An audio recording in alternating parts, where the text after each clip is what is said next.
ओम नमः शिवाय, हर हर महादेव, जय महाकाल। कैसे हैं सब लोग? आप सभी को पता है सावन का बहुत ही पवित्र महीना चल रहा है।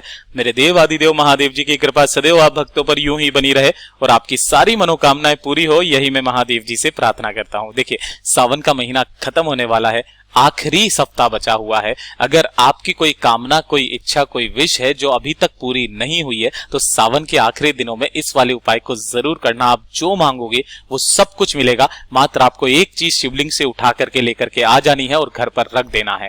पूज्य गुरु जी की कथा से सुन करके और समझ करके पूरे उपाय को बड़े ही विस्तार से बताऊंगा, परंतु उससे पहले आप सबसे एक छोटी सी गुजारिश करूंगा कि जो लोग पहली बार आए हैं, चैनल को सब्सक्राइब जरूर कीजिएगा और वीडियो को लाइक करके महादेव जी का कोई सा भी प्यारा नाम कमेंट बॉक्स में लिखना मत भूलिएगा। इस पूरे वीडियो के अंदर हम लोग 3 महा उपाय के बारे में बात करेंगे, जो ना सिर्फ आपको जो चाहिए वो मिलेगा, साथ ही साथ आपके घर की सारी समस्याएं खत्म होगी, धन प्राप्ति, कलेश, सब कुछ। ठीक है, सबसे पहले बात कर लेते हैं पहले वाले उपाय की तरफ। ध्यान से सुनना, समझने की कोशिश करना। पहला वाला उपाय जो होगा वो होगा जो आपने अभी अभी देखा, शिवलिंग से आपको एक चीज उठा करके लेकर के आ जानी है, अपने घर पर रख देना। आपके घर में हमेशा धन, वैभव, संपदा हमेशा बढ़ती हुई ही रहेगी। इसके अंदर कभी कोई कमी नहीं रहेगी। और जो व्यक्ति सावन के दिनों में इस उपाय को कर लेता है ना, उसकी सारी कामनाएं पूरी जरूर होती है। धन की कभी कमी उसके जीवन में नहीं रहती है। और साथ ही साथ अगर आपकी कोई मनोकामना है जो काफी समय से पूरी नहीं हो रही है, तो उसके लिए भी आप इस उपाय को कर सकते हो। ठीक है ना, दोनों के लिए क्रम अलग अलग है। ध्यान से सुनना, समझने की कोशिश करना। इसके लिए आपको चाहिए होंगे हरे मूंग के दाने।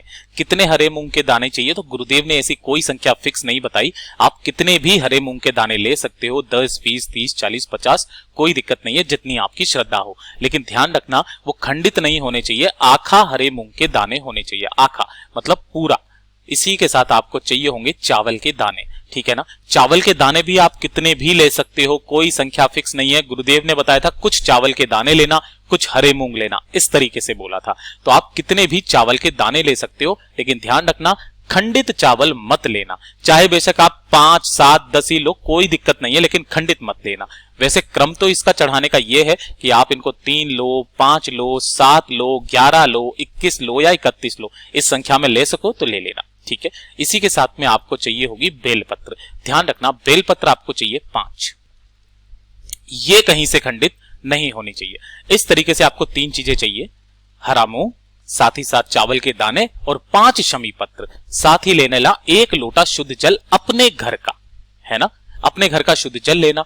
जल हमेशा अपने घर का लेकर के जाया कीजिए। ठीक है, और अगर आपको बेलपत्र ना मिले सही सलामत, तो आप शिवलिंग से उठा करके धो करके काम में ले सकते हो। ठीक है, इसी के साथ आपको एक घी का दीपक तैयार करना होगा। घी होना चाहिए गाय का घी, और साथ ही साथ बत्ती होनी चाहिए गोल। ठीक है ना, गोल बाती। ये सभी सामानों को लेकर के पहुंचना मेरे देव आदिदेव महादेव जी के मंदिर शिवलिंग के पास। सबसे पहला काम आप क्या करोगे, जब आप शिवलिंग के पास जाते हो ना, तो उससे पहले पड़ती है महादेव जी के मंदिर की चौखट। ठीक है ना, तो मान लो जैसे ये चौखट है, तो इस चौखट पर आपको सबसे पहले एक दीपक जला देना है, जिसे आप अपने घर पर लेकर के आए हो। घर से जला करके मत लाना, यहां ला करके और इसे प्रज्वलित कर देना, जला देना। ठीक है, अपनी पूरी श्रद्धा के साथ इस उपाय को करना। फिर उसके बाद शिवलिंग के पास में जाना, अंदर की तरफ जाना। सबसे पहले आपको करना क्या है, ध्यान से सुनिएगा। जो आपने 5 बेलपत्र लिए हैं, इन 5 बेलपत्रों को आपको इसी जल के अंदर, वहीं पर सामने ही, ठीक है ना, इसी के अंदर डाल लेना। ठीक है, 5 बेलपत्र आपने डाल दिए। अब ये जो बेलपत्र वाला जल है ना, इस बेलपत्र वाले जल को आपको शिवलिंग के पास में जो भी नंदी भगवान बैठे हुए रहते हैं ना, वो नंदी भगवान जी के उठे वाले पैर पर, जो इस तरीके से पैर उठता है ना नंदी भगवान जी का, इस उठे वाले पैर पर आपको जल समर्पित करना है। लेकिन ध्यान रखना, उसमें से बेलपत्र गिरे ना। ठीक है ना, इस तरीके से जल समर्पित करना। फिर उसके बाद में उठ करके और जो बेलपत्र है उसमें से निकाल करके सभी बेलपत्रों को मेरे देव आदिदेव महादेव जी की शिवलिंग पर आपको एक साथ पूरे के पूरे बेलपत्र निकाल करके समर्पित कर देना। लेकिन ध्यान रखना, उसे इस तरीके से जमाना कि उनके चिकने वाले हिस्से सबके नीचे की तरफ में रहे। डंडी का मुख रहेगा आपसे विपरीत दिशा में, है ना, और जो बीच वाली पत्ती का मुख रहेगा आपकी तरफ रहेगा। यह करना है आपको पहला काम। दूसरा काम आपको करना क्या है कि जो आपने हरे मूंग के दाने लिए हैं उन हरे मूंग के दानों को अपने दाहिने हाथ में लेना, अपनी कामना बोलना और अपनी कामना बोलने के पश्चात माता रानी के हस्त कमल पर, माता रानी का हस्त कमल कौन सा होता है, जहां से शिवलिंग जुड़ा हुआ रहता है, पार्वती मैया का, ठीक है ना, इस जगह पर आपको हरे मूंग के दाने समर्पित करने हैं, ठीक है ना, अपनी कामना कहते हुए। तीसरे नंबर पर जो चावल के दाने बचे हैं, उन चावल के दानों को भी अपने दाहिने हाथ में लेना और अपनी कामना बोल करके मेरे देवादिदेव महादेव जी की शिवलिंग के ठीक ऊपर आपको समर्पित कर देना है। इतना कर दोगे, उसके बाद में आपने जो अगर हो सके तो 1 लोटा शुद्ध जल आप और समर्पित कर सकते हो। वापस जो आप जल समर्पित करते हो वो आप मंदिर का लेकर के जा सकते हो, यानी कि मंदिर का जल ले सकते हो, लेकिन पहला जो जल होता है उसे वापस आपको अपने घर का ही चढ़ाना होता है, ठीक है ना। अब आपको अपनी कामना बोलनी है, अपना नाम और गोत्र बोल करके। उसके बाद जब आप घर के तरफ आओ ना, तो आपको यहां से जो शिवलिंग के ऊपर से जो आपने चावल के दाने चढ़ाए हैं, उनमें से 2, 3, 4 जितने हो सके, थोड़े से 2 या 3 चावल, हो सके तो 2 चावल आप उठा लेना और घर पर आकर के अपने घर के मंदिर में, जैसे ये वाली जो एक कालीन सी बिछी हुई रहती है ना, इस कालीन के नीचे मंदिर में कहीं पर भी रख देना, ठीक है ना। इस तरीके से उन चावल के दानों को रख देना। कब तक रखे रहने देना है, ध्यान रखना, जब तक कि आपकी कोई मनोकामना जो आपने बोली हुई है ना, मांगी है, वो पूरी ना हो जाए। जब वो मनोकामना पूरी हो जाएगी, आपको उन दोनों चावल के दानों को निकालना और गार्डन वगैरह कुछ भी होता है ना, वहां पर आपको डाल देना है, मंदिर में से उठा लेना है, ठीक है। इसी के साथ जो धन प्राप्ति के लिए मैंने बात करी थी, तो धन प्राप्ति के लिए आपको शिवलिंग से बेल पत्र उठा करके लेकर के आने। जो आपने 5 बेल पत्र समर्पित किए हैं ना, इनमें से आपको 3 बेल पत्र उठा करके लेकर के आने हैं और अपने घर पर जहां पर भी धन रखने का स्थान होता है ना, उस स्थान पर इन 3 बेल पत्रों को आपको रख देना है। देखिएगा, आपके घर में धन की आवक होना स्टार्ट हो जाएगी, आय के नए स्रोत खुलेंगे, धन की कभी भी कमी नहीं रहेगी। पूज्य गुरु जी के ये सभी उपाय बहुत ही ज्यादा खास और अचूक है, जरूर कीजिएगा। अब काफी सारे लोग बोलेंगे कि भैया ये बेलपत्र हम लोग कब तक रखें। तो देखिए, जैसे ही आप अगली बार इस उपाय को करें, है ना, या तो एक नियम बना लीजिएगा हर सोमवार के या हर मंगलवार के दिन मुझे इस उपाय को करना है, ठीक है ना। तो एक हर सोमवार के दिन जैसे आप करते हो, तो अगले सोमवार जैसे ही आप जाएं, ठीक है, तो ये वाले तीनों बेलपत्रों को उठाना, बेलपत्री के नीचे डाल देना, बेलपत्री के पेड़ के नीचे, और फिर से वापस जो नए 3 बेलपत्र आएंगे उन्हें आप वापस से धन रखने के स्थान पर रख देना। ये धन रखने का स्थान आपका गल्ला हो सकता है, दुकान का गल्ला, या फिर घर की जो अलमीरा जहां पर आप धन रखते हो वहां का हो सकता है। यह है पहला उपाय, लंबा जरूर है लेकिन बहुत असरदार है, ठीक है। दूसरा उपाय होगा आपकी बीमारी के लिए, है ना। अगर आपके घर में बीमारी बहुत ज्यादा है, कोई व्यक्ति है जो कि काफी ज्यादा बीमार रहता है, हमेशा बीमार रहता है ना, थोड़ा सा मौसम क्या चेंज हुआ, वो फटाफट से बीमार हो गया, ठीक है। तो ऐसे व्यक्ति के लिए मात्र आपको छोटा सा उपाय करना होगा, ठीक। कैसे करना है, ध्यान से सुनना। आपको लेना होगा मात्र 1 शमी का पत्ता, है ना, 1 शमी का पत्ता लेना और थोड़ा सा ले लेना 1 चम्मच शहद, ठीक है। इन दोनों चीजों को लेकर के साथ ही साथ 1 लोटा शुद्ध जल मेरे देवादिदेव महादेव जी के नाम का लेकर के अपने घर का पहुंच जाना महादेव जी के मंदिर शिवलिंग के पास में, ठीक है। जैसे ही आप यहां पर पहुंचोगे, घर का कोई भी सदस्य इस वाले उपाय को कर सकता है।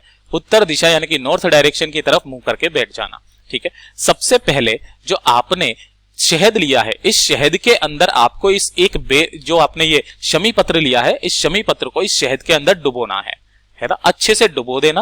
और डुबो देने के पश्चात उस व्यक्ति का नाम और गोत्र, चाहे वो आपका बच्चा हो, आपका पति हो, आपके पिताजी हो, उनका नाम और गोत्र बोल करके मेरे देवादिदेव महादेव जी की शिवलिंग पर आपको समर्पित कर देना है शहद से डूबा हुआ पत्ता, ठीक है। और जो 1 लोटा शुद्ध जल लिया है, वो 1 लोटा शुद्ध जल अवधूतेश्वर महादेव जी के नाम से आपको इसी शमी पत्र के ऊपर समर्पित कर देना, ठीक है ना। उसके बाद जो भी जल बहता बहता जलाधारी से नीचे की तरफ में आएगा ना, उसे आपको इसी लोटे के अंदर इकट्ठा कर लेना है और इकट्ठा करने के बाद आपको अपने घर की तरफ चले जाना है। चले जाने के बाद में जो भी बीमार व्यक्ति है ना, उस बीमार व्यक्ति को इस जल का आचमन करा देना है, ठीक है। कब तक करना है ये वाला उपाय, लगातार 3 दिन करके देख लीजिए, उस व्यक्ति की तबीयत में सुधार होने लगेगा, वो आगे से बीमार पड़ना बंद हो जाएगा। ये हो गया दूसरा वाला उपाय। अब बात कर लेते हैं तीसरा वाला उपाय। ये कोई उपाय नहीं है, ये एक नियम है जो आपको करना है आपके घर के अंदर।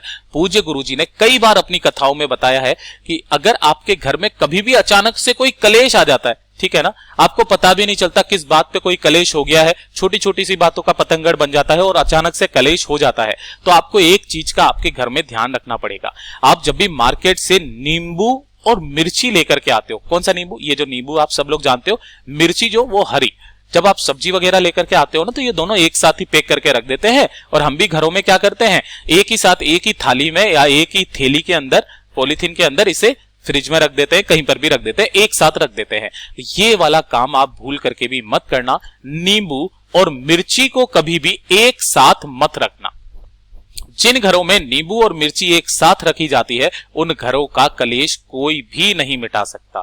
तो क्या हम खाना बंद कर दें, एक दिन हम नींबू खाएं एक दिन मिर्ची खाएं, ऐसा करें? नहीं, आप नींबू मिर्ची खाइए, कोई दिक्कत नहीं है। लेकिन ये चीज ध्यान रखना कि जब भी आप अपने घर के फ्रिज में इन्हें रखें, तो नींबू को अगर आप यहां ऊपर रख रहे हो तो मिर्ची को नीचे रख दें, और अगर आप मिर्ची को ऊपर रख रहे हो तो आप नींबू को नीचे रखें। कहने का मतलब यह है कि इन दोनों को एक साथ कभी भी मत रखना, आपके घर में हमेशा कलेश बना हुआ ही रहेगा। ठीक है, पूज्य गुरुजी ने जैसा हमेशा कथाओं में बताया, वैसा ही आसान भाषा में आपको बताने का संपूर्ण प्रयास किया।